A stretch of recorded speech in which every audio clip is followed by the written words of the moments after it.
Hi, I'm Brian, and I'm a grateful recovering addict. Yesterday, I talked a little bit about uh, how you can enhance your life once you break the chains of addiction. And I mentioned going to the meetings, getting a sponsor, the step work, having gratitude, just a few things like that, how meditation works for me.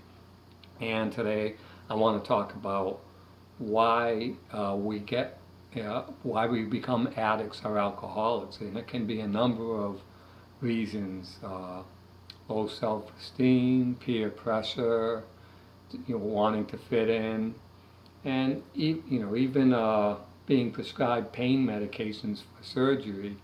Many people get addicted to opiates because of that, and I'm going to talk a little bit about my story on how I became an addict and how I eventually was able to break the chains of addiction.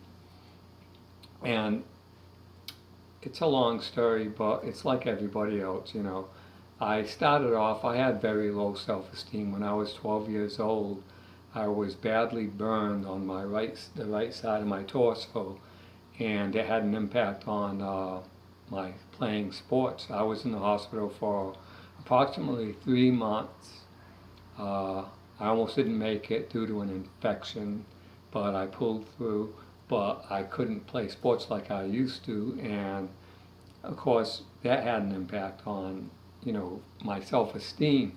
I felt really bad about myself, and I was like I said, I was 12 years old, and then when I got into my teens, I had to keep having plastic surgeries, and I felt uncomfortable with the opposite sex, and so I never felt like I fit in after that. I couldn't fit in with the sports. I felt, like I say, low self-esteem with the opposite sex. So there were a lot of reasons. But what happened was I was first introduced to alcohol when I was, I don't know, about 15 years old. I had a paper route, and I'll get into that in a minute. But what happened was a friend came over, and my parents were out, and it was the holidays, and my parents always had alcohol in the house for the holidays. And my friend had this idea, hey, let's mix some of that whiskey with that soda, blah, blah, blah. You know how that goes. And so we started having mixed drinks, and I really loved the feeling. I said, wow, this is great. I didn't feel like I had low self-esteem. I felt empowered. But of course, the next day, I had my first experience with a hangover, and I had to deliver papers with a hangover. So I said, oh, I'll never do that again. And of course, a week later, I started doing it again. And it wasn't much longer than that where I was introduced to marijuana. And I thought, wow, that's cool, smoke pot. And I tried that, and I liked the feeling. I was laughing a lot. I had the munchies usual. But as things perpetuated in my addiction, I've started getting into other things. It was in the 70s, LSD was popular, and I knew some people that had that, so I started experimenting with LSD, not only to fit in, but also because I like the high, I love the drugs, I love the whole scene. And it just kept progressing worse and worse. And then when eventually the early 80s came, and I started doing cocaine, and it led to everything. My life was becoming unmanageable. My life was falling apart. But I didn't think I had a problem. One of the things we do as addicts is we compare ourselves to others. Oh, I'm not as bad as him. I'm not as bad as her. I was doing just about every drug you can think of: barbiturates, amphetamines, cocaine. I was snorting heroin. I was doing LSD. I was smoking pot. I was drinking alcohol. But I didn't think I had a problem because I wasn't shooting up. So, needless to say, my life was becoming unmanageable. I was in my first marriage, and my first wife, she was also an alcoholic and an addict. And of course, our relationship was failing, and I was having difficulty holding on to my job. I had a very understanding boss, and eventually I discovered that I wanted help. I needed help. And I was physically broken, spiritually broken, mentally broken, and I had to find a way out. It was like a vicious cycle, the chains of addiction. You're like a dog chasing its tail around over and over and over. And the only way you can get out of that circle, off that merry-go-round of madness, is by getting clean. And I always thought I can't get clean. I mean, I couldn't socialize without drugs or alcohol. I felt like empowered. I felt like, I could be the life of the party sometimes without my drugs or alcohol. How can I possibly socialize with people? And, eventually you can.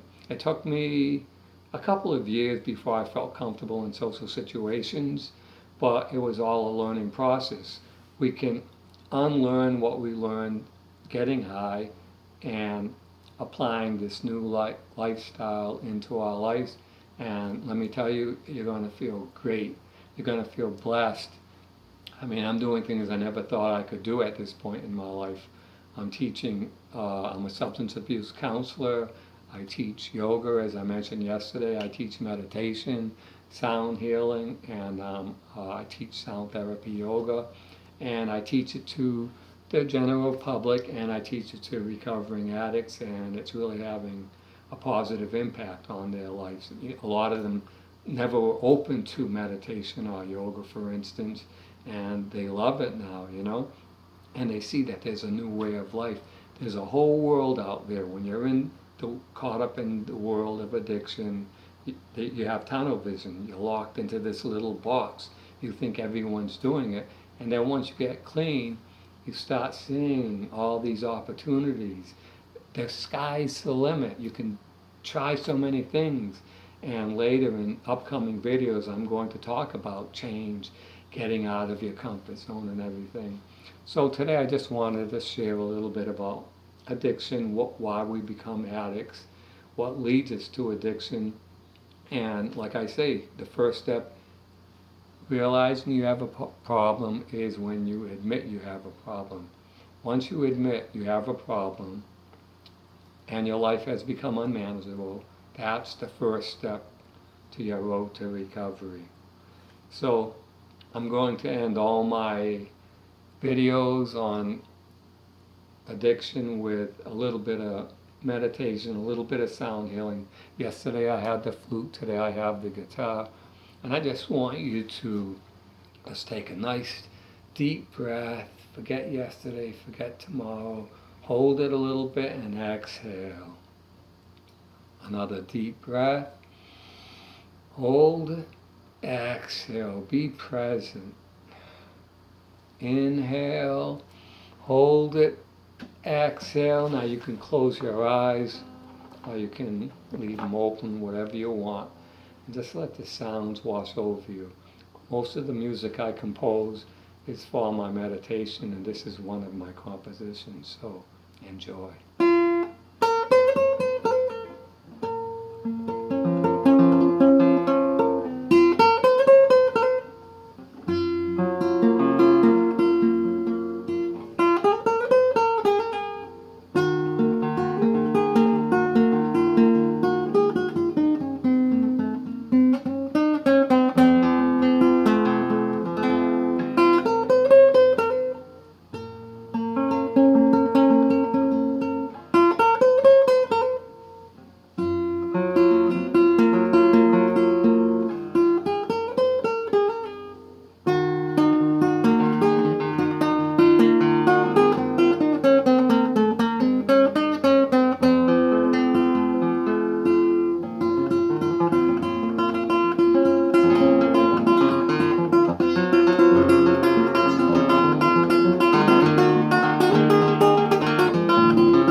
Just take another deep breath.